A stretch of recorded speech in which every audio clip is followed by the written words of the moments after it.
du Père et du Fils et du Saint-Esprit.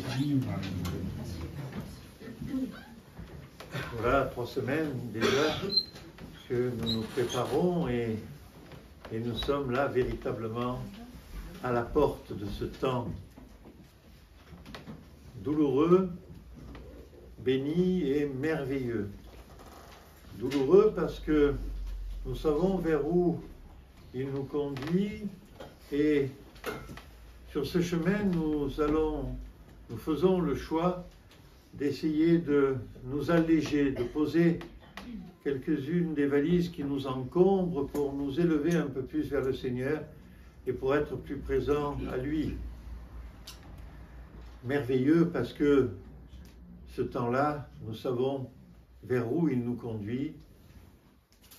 Ces temps de tristesse que nous allons vivre pendant la Semaine Sainte, mais aussi la joie extraordinaire que nous allons chanter au soir de la résurrection de notre Seigneur Jésus-Christ.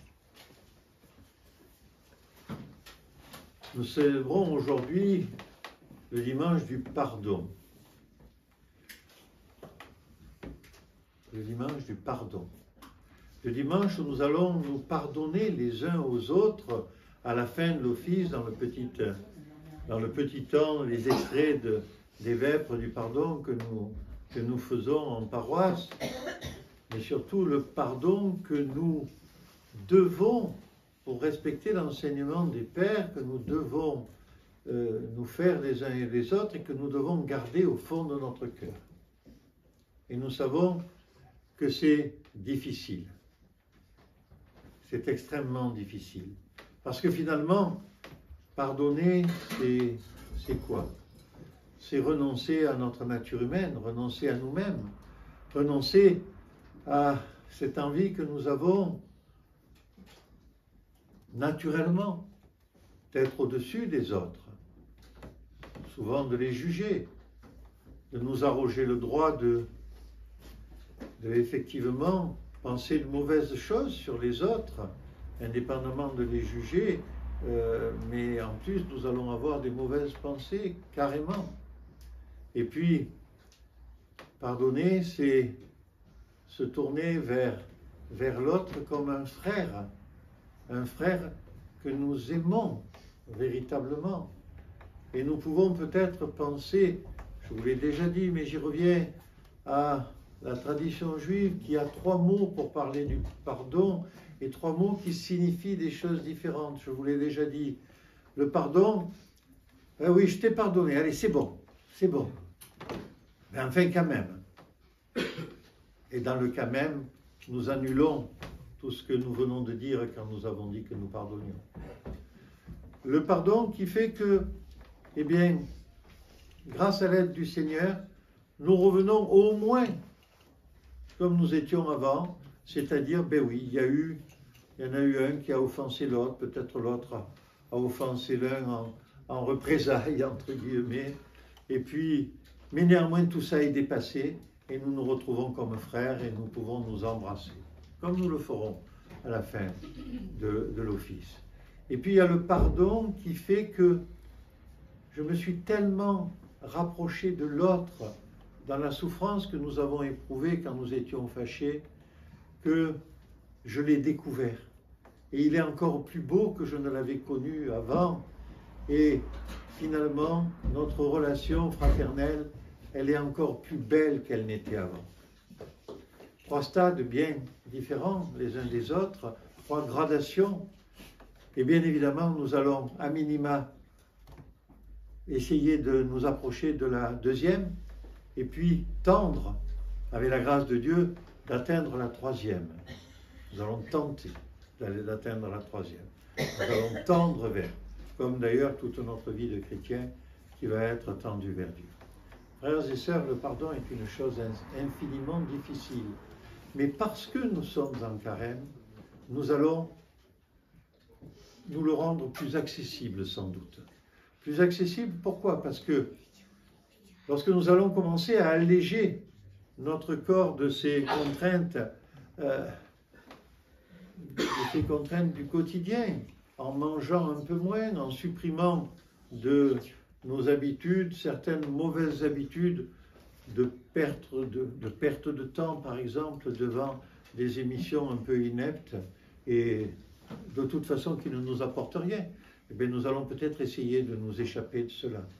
Nous allons aussi essayer bien sûr, de jeûner, mais surtout de faire le jeûne du cœur. Le jeûne du cœur, c'est celui qui laisse plus d'espace au fond de nous-mêmes, à la présence du Seigneur, à la prière, et puis à cette espèce de paix que nous recherchons en faisant le vide de toutes ces choses qui nous éloignent de Dieu. Et je ne vais pas faire une liste, elle serait trop longue, mais promenons-nous 10 minutes en ville, un samedi après-midi à Avignon ou ailleurs, voire simplement roulant en voiture, et nous allons trouver les tas d'exemples qui nous éloignent de Dieu et qui ne nous donnent surtout pas envie de pardonner.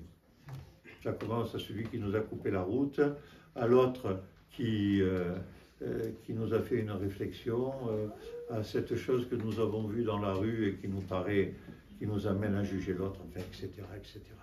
Frères et sœurs, ce temps que nous allons vivre là, c'est véritablement un temps béni. C'est le temps où le Seigneur nous invite à vivre avec lui au jour le jour, à lui parler. Et nous savons ce que c'est parler au Seigneur, c'est prier. Pas forcément en récitant des prières, mais en disant « Seigneur, je t'aime. Seigneur, oh, je me suis loupé, Seigneur, là, regarde, d'un coup j'ai eu une mauvaise pensée. Mais enfin, Seigneur, fais-moi la grâce d'éloigner ces choses-là de moi. Et puis, Seigneur, je ne sais pas comment faire dans telle attitude que je dois avoir vis-à-vis de telle personne que je viens de voir dans la rue, qui était quelqu'un qui demandait de l'aide, ou un mendiant, ou je ne sais quoi. Je ne sais pas, je suis mal à l'aise par rapport à ça. Guide-moi, dis-moi comment je dois faire. Et c'est ce dialogue singulier que nous allons avoir au quotidien pendant toutes les semaines qui viennent, ces 7 semaines, les 6 semaines du Grand Carême et la semaine sainte qui s'y rajoute. C'est ce dialogue singulier, c'est le jeûne de nourriture que nous allons essayer de respecter, chacun en fonction de nos possibilités. Quelqu'un qui est très, très, très gourmand, ça va être difficile de se passer de tout, mais il va essayer de s'en passer le plus possible. Quelqu'un qui est juste un peu gourmand, ça ne lui posera pas trop de problèmes. Mais vous avez entendu ce qui a été dit dans l'Épître, ne nous jugeons pas. C'est quelque chose d'extrêmement individuel et personnel que nous vivons collectivement. Et c'est la merveille du carême. Chacun d'entre nous essaie de se rapprocher de Dieu et chacun reçoit la force de tous les autres, de l'Église entière du Christ, de l'Église droite, parce que nous savons que tous les autres, au même moment, partout dans le monde, sont dans la même démarche. Et c'est cette certitude d'être tous ensemble qui nous donne la force de faire des choses qu'on n'arriverait pas à faire tout seul la plupart du temps. Oui, bien sûr, nous avons des grands ascètes, des grands moines qui ont fait des choses extraordinaires en vivant pendant des années sans boire, sans manger quasiment et en combattant le diable au quotidien. Mais non, là, ce n'est pas cela qui nous est proposé. Et nous allons simplement essayer de nous rapprocher les uns des autres, d'être un peu plus aimants et d'être un peu plus dans le pardon véritablement au quotidien. Et nous sommes là, nous nous connaissons les uns les autres. Et nous savons bien quand nous venons en confession, nous disons, je ne suis pas trop mauvais dans plein de choses, Seigneur. Oh, je ne suis pas parfait, oh là là, tellement loin. Mais j'essaie. Mais il y a des choses, j'y arrive pas. Pardonner, je n'y arrive pas. Pardonner à un tel qui m'a offensé particulièrement, je n'y arrive pas. Là, nous y sommes, frères et sœurs. Nous pouvons dire au Seigneur, mais ce que je n'arrive pas à faire tout au long de l'année, aide-moi à le faire là, maintenant. Et ainsi, nous vivrons un carême heureux. Et chacun en fonction de ses possibilités, je le répète.